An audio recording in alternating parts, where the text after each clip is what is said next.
The quote here in the Mirror says that you told them that if the split in the result was 52% to remain and 48% to leave, then that would be unfinished business and that would be a reason to have a second referendum in time. Is that the figure you accept, 52 to 48?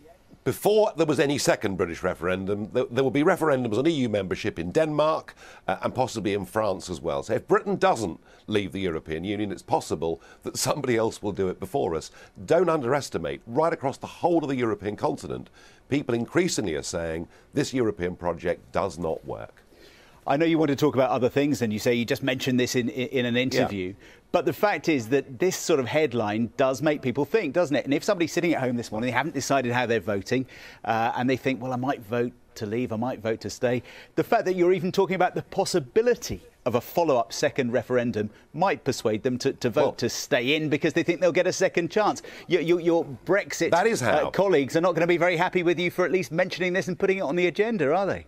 That is how many in the Conservative Party feel. I'm not putting it on the agenda. I don't want a second referendum. I want to win this one.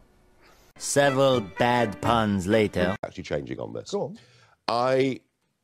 What is for certain is that the Cleggs, the Blairs, the Adonises will never, ever, ever give up. They will go on whinging and whining and moaning all the way through this process.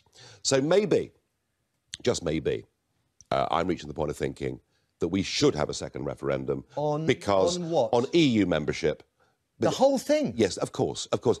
Unless you want to have a multiple choice referendum. No. Which would confuse people. I'm I think if we had a second referendum on EU membership, we'd kill it off for a generation. The percentage that would vote to leave next time would be very much bigger than it was last time round. And we may just finish the whole thing off and Blair can disappear off into